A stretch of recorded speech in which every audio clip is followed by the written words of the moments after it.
এই আমাদের যে কালচার অ্যাডভাইজার আছে মোস্তফা সরোয়ার ফারুকী ভাই, মানে এত ব্রিলিয়ান্ট কাজ করেছেন এবং করছেন। আমাদের ইতিহাসের সবচেয়ে জনপ্রিয় ম্যান্ডেটওয়ালা সরকার, ইয়েট সবচেয়ে দুর্বলতম সরকার। পরিস্থিতি এমন হয়েছে যে এখন প্রকাশ্যে হত্যা যেন ডাল ভাতের মতো হয়ে যাচ্ছে বা নানা রকম অনাকাঙ্ক্ষিত ঘটনা ঘটছে। মানে এটা দায় আসলে কার? দায়টা দুইমুখী। একটা দায় হচ্ছে যারা দেশ চালাচ্ছেন, দায় সবসময় যারা দেশের নেতৃত্বে থাকেন তাদের। দেশে যত কিছু ভালো কিছু ঘটবে, যত কিছু অবদান, যত কিছু ক্রেডিট, সব যেমন তাদের। দেশের যা কিছু ব্যর্থতা ঘটবে তাও তাদের। এবং এই সরকারকে মনে হয়েছে আমাদের ইতিহাসের সবচেয়ে জনপ্রিয় ম্যান্ডেটওয়ালা সরকার, ইয়েট সবচেয়ে দুর্বলতম সরকার।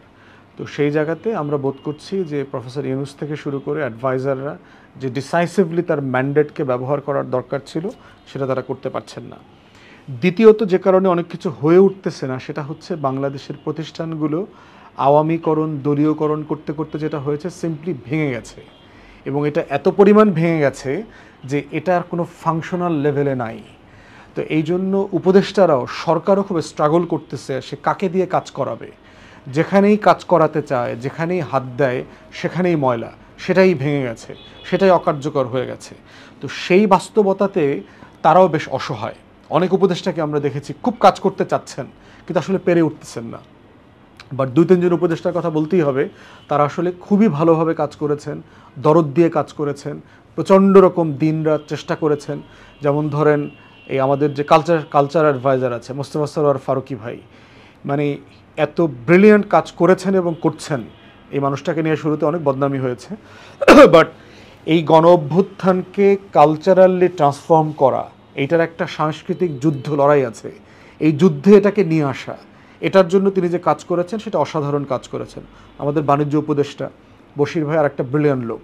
তিনি কদিন আগে দেখলেন ওয়াশিংটনের সাথে নেগোশিয়েট করে এসছেন, এসে আমাদের ট্যারিফ অনেক কমিয়ে 20% মধ্যে নিয়ে আসছেন। এবং ভারতেরটা দেখেন, ভারত তো এটা, আমেরিকা এটা 50% তাকে পেনালাইজ করেছে, তাকে শাস্তি দিয়েছে। তো বশির ভাই একটা ব্রিলিয়ান্ট লোক, প্রতিষ্ঠানগুলোর ভিতরে কীভাবে স্বচ্ছতা আনা যায় সেগুলো চেষ্টা করছেন। ফাউজুল কবির ভাই আরেকজন সাবেক সচিব, উনি সরকার বোঝেন, প্রচণ্ড রকম ব্যক্তি, সৎ মানুষ, যদিও তার অনেক সিদ্ধান্তের সাথে আমার দ্বিমত আছে, বাট সে অনেক কাজ করেছেন, কাজ করার চেষ্টা করছেন। এবং এইভাবে অনেক উপদেষ্টা আছেন, আদিল ভাই, রেজওয়ানা আপা, ওনারা যার যার জায়গা থেকে অনেক চেষ্টা করছেন। কিন্তু অনেক উপদেষ্টাকে দেখলাম যে ডিসাইসিভলি সরকার পরিচালনা করার ক্ষেত্রে এবং যেটা করা দরকার ছিল সেটা তারা টাইমলি করতে পারে নাই। এবং আমলাতন্ত্রকে নিয়ন্ত্রণ করতে না পারাটা এই সরকারের সবচেয়ে বড় ব্যর্থতা বলে আমি দেখি।